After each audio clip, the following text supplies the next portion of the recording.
The Paul Leslie Hour, helping people tell their stories. And now, your host, Paul Leslie. Hey, it's me.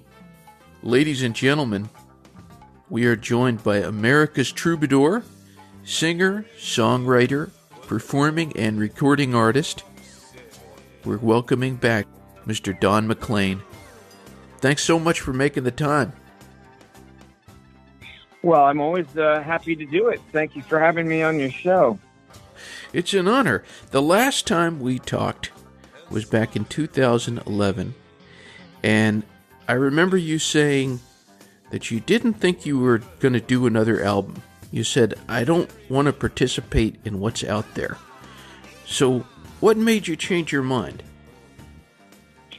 Well, I don't really know exactly how I do what I do, but I started, for some reason, writing songs. I had some sort of an epiphany, I suppose, an awareness of something that I wanted to say. And without any assurance, that I would have a record contract or anything, I just went ahead and started writing these songs. And then my one of my guitar players, Mike Sievers, who does a lot of technical work for me, said, let me get in the studio. Let's get some of this stuff and work on it and have some fun with it. And so he made some tracks with his brother, and I liked them. And then I started to continue to write songs, and it just sort of felt like that, and then all of a sudden we had it all done, and I sent it to my agent in England, Paul Charles, and he said, BMG Records really wants to put this out, and they really like it a lot.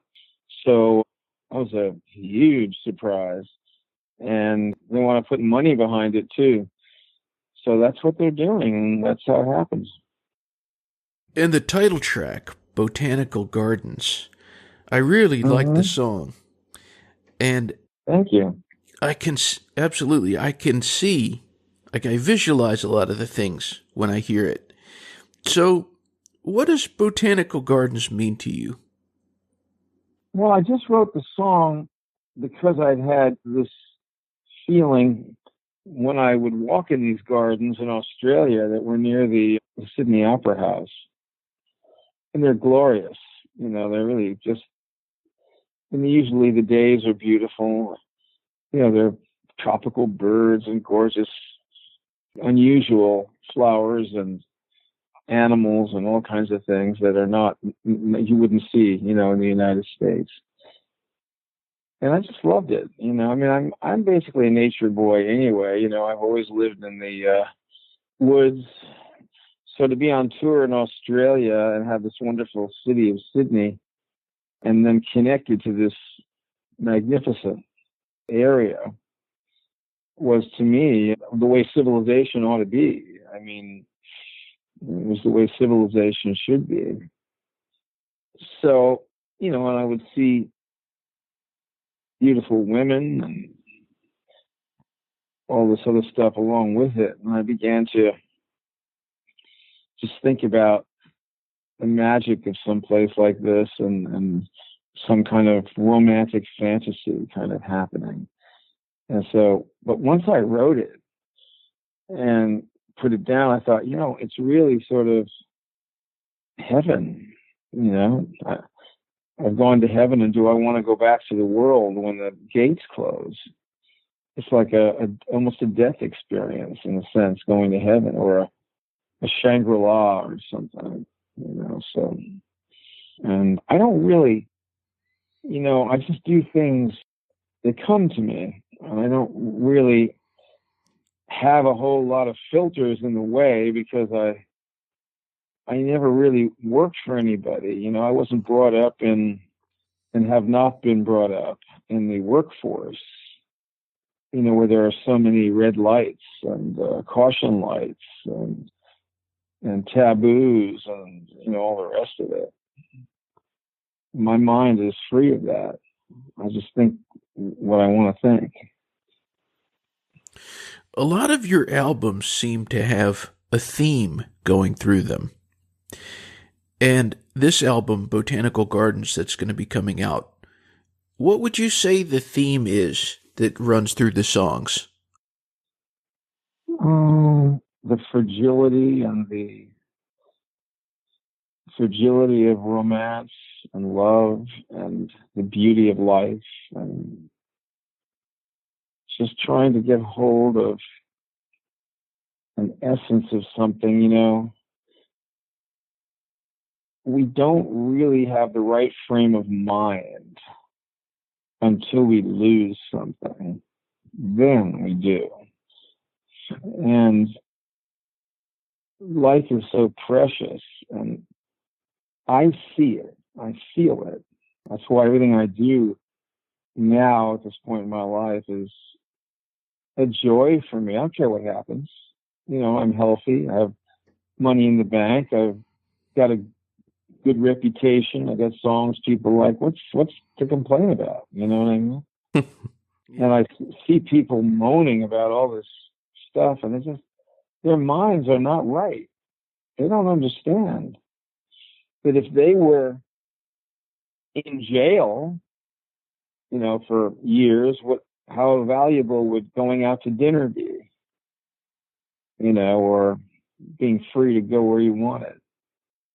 If they were sick in bed, how precious would it be to be able to take a walk? So I'm there all the time pretty much. I don't know why that is. I've always been that way. I don't know how to say it any other way. You have a lot of gratitude. Gratitude? Yeah.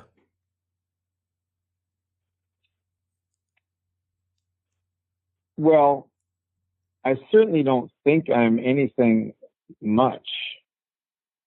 So I don't go around thinking I deserve anything. But I do like to work hard. And I do like to put forward ideas in songs and on stage that I've thought about, rather than just do the same show every night or write a song with a bunch of stupid lyrics. And there's so much of that now. I mean, there's so many of these lyrics of some of these songs that just blather. I mean, I don't know what the English language is taking such a shot these days with people and the way they use words and their vocabulary and their sentence structure and their everything. I mean, it's something else, I tell you. Well, on the other side, something that occurs to me is that your music has appealed to people not only of all ages, but throughout the ages. For example, Fred Astaire recorded one of your songs, Wonderful Baby. But then there's also, if you go through the years, each era, somebody interpreted one of your songs. Madonna, American Pie. Most recently, the pop star Ellie Goulding covering Vincent. Mm-hmm. Why do you think your songs have resonated with so many ages? Because I don't want to say why. I mean, I think that every artist that writes a song tries to do the very best they can. And some people have a little more talent than other people for doing the best. And it's a gift, really. And I don't say that. I've been given a gift. And sometimes when I do it properly, I produce something that is valuable to people. And I've been given many gifts. I have good health. I've all these years and all this travel and all this work, and I just roll along. I was the right person with the right voice and the right looks at the right time in the early 1970s to break through. and to have a career. So a lot of things were given to me, and hence the gratitude, I suppose, that you think I have, which I do. I had a professor in college. His name was Douglas Young. And every single year, I didn't know this at the time, but he would wear a Vincent van Gogh Starry Night tie.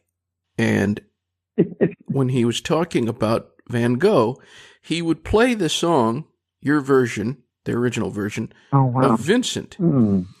And he told me, after I got the chance to interview the first time, first of all, he was proud that I got to do that. But he said all the years, many, many years of doing that, year after year, he does it every year, he has never had a student ever make a sound when that song was being played. Wow. That's something. It is. Well, that's funny. I'll tell you a funny little story to go with that. That I was more or less an unknown. I had just put out the Tapestry album, and I was writing new songs, and I was playing had a job to sing for a bunch of kids at a school in the evening, and I had just written the song. And, as I say, I wasn't that well known at all. Kids weren't paying much attention. I sang that song, and everybody stopped doing everything, and we're quiet. So, just to let you know, the first time I ever played this song for a very disinterested audience, there wasn't a sound in the place. Well, I don't know how you have to be fearless if you want to get anywhere in life. You just have to take chances. And it seems that so much of the world is looking towards socialism or communism or, I don't know, unionism or any kind of ism, to sort of answer everybody's problems. You have to answer your own problems. You have to protect yourself and trust yourself and make your own moves and go your own way. And that's the only way you get to some place that's unique. Because otherwise, if you follow everybody, you're going to end up where they all are. I mean, when I started out, I knew what I was doing. I knew what I wanted to do. And I didn't, after I got out of college, I was never really close to too many people. But after a few years, I didn't have a single friend from those days that, I even spoke. There was no communication because they were married and they had kids and they were in a job and they were, doing what they do. And I was out rambling around. They thought I was a wastrel. And then the only thing that made them change their mind was that I became very successful. Success is the only thing they understand. But I was successful before I made any money, as far as I was concerned, because I was very happy doing what I was doing. I was meeting very interesting people who were artistic and who were intelligent and political and just, you don't want to be earthbound.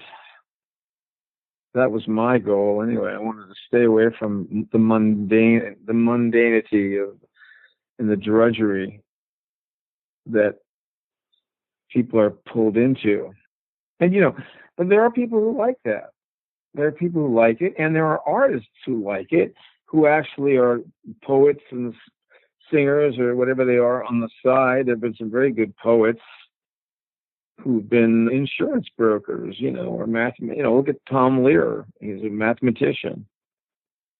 So he likes the life of the PhD tenured professor, and he's also a very funny songwriter. You've crossed paths with a lot of very legendary people. There's the experience you had performing with Garth Brooks at the famed Central Park concert. And in your book, American Troubadour, there's tales about you crossing paths with Bob Dylan. That's just a couple of them, people that you've crossed paths with. Who have you met that you were the most in awe of? Oh, two people, Josh White and Pete Seeger. And they were exactly what I thought they would be. And Seeger was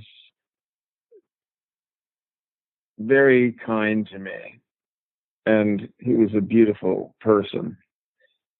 There were things I didn't like about his politics and about some of the things he was up to, but I loved him a lot, and I learned a lot from him too.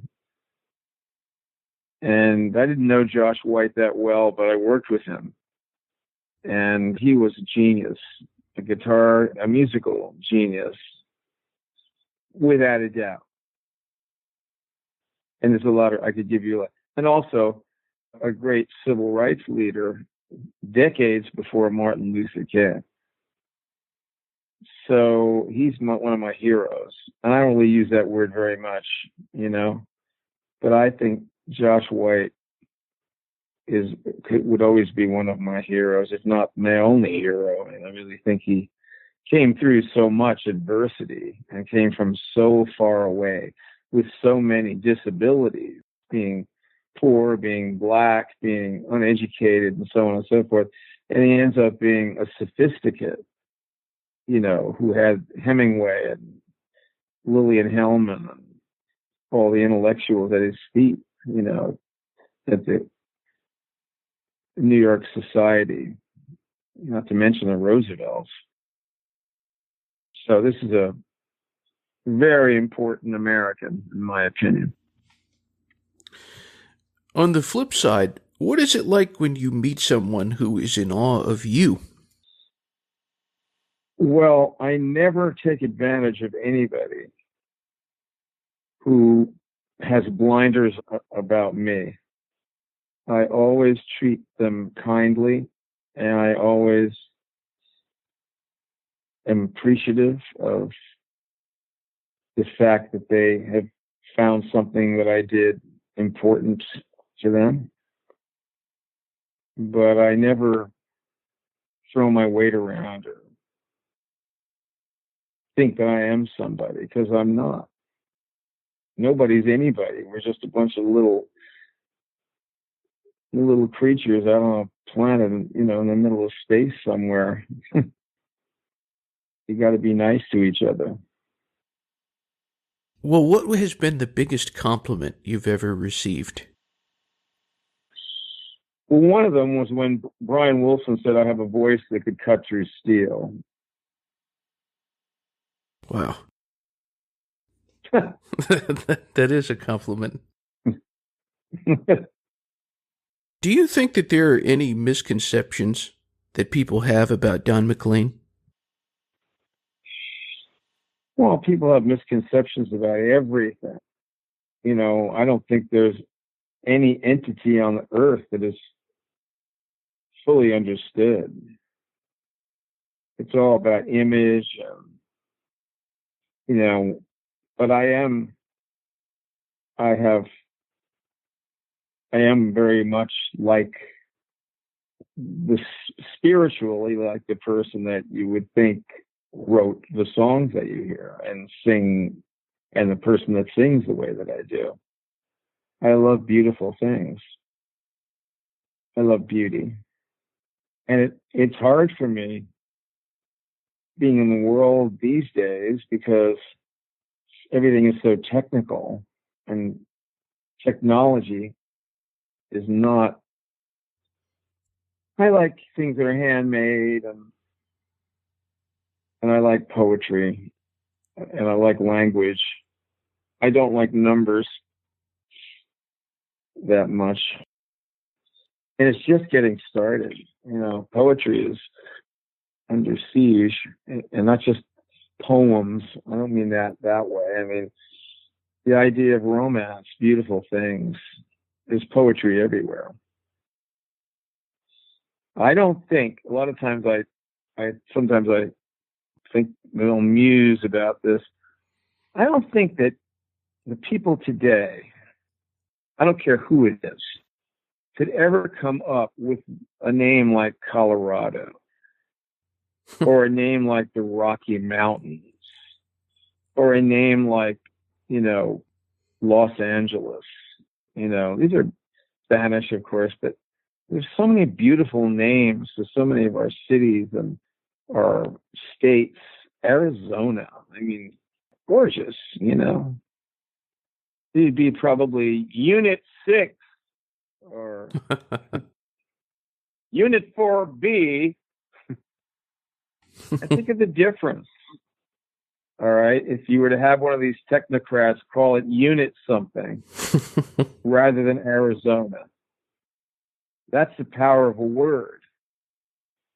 And to me, when you have somebody that's in a corporation, and they're in every corporation, called the human resources, what is that? I would never want to be a human resource. What am I? Copper, tin, wood, something like that. We have enough human resources stacked up over in the warehouse. It's like 1984. I don't want any part of that stuff. And a lot of times, I'll talk with people that I have some dealings with in a corporation, and some man or woman, will take issue with my tone of voice or something that I'm saying. I say, listen, pal, I don't work for you. Don't forget it. Okay. I don't work for anybody, but they do that stuff in corporations. Somebody's a little bit off, they get told on, it's like grammar school. What has being an artist taught you about the world? The only thing I wanted to do is explore whatever talent I had and to keep working at it. Singing, try to sing better, try to play better, try to, work at that. Work at it. And after a lifetime of doing that, you get to the point where, it's just like a quarterback. He could be retired for 20 years. He could still knock you down with a pass, because he worked at it so much. He was so good at it when he was young. So I just have enjoyed the journey of not really knowing where I'm headed. And then looking back and saying, wow, look, isn't it amazing how many great things happened, and who could have imagined that they would have, and still more things to come. I think that's what being an artist is. You make your own schedule, you make your own plans, and you follow through. You set goals for yourself and you complete them. You follow through. Bob Dylan's a perfect example. He sets his mind to write a book, and he writes a book, and he finishes the book. Or another album needs to come out, he starts writing the songs for it. He's disciplined. There are a lot of people sitting in bars right now that, well, I could have done this and I might have done that. Well, that's bullshit. You've got to do it. Well, ladies and gentlemen, we've been joined by Don McLean. If you want more information, it's don-mclean.com or americanpie.com. Mr. McLean, I never dreamt I would get to talk to you twice. Thank you very much. My pleasure entirely. I liked your questions, and I liked talking to you very, very much. And thank you for interviewing me. My pleasure. Well, you take care now. All right. Till next time. Thank you. Yeah. Bye-bye. Bye-bye. The Paul Leslie Hour is hosted, produced, and written by Paul Leslie for Lifestyles Entertainment. For information, visit thepaulleslie.com. Thank you for being with us. Until next time.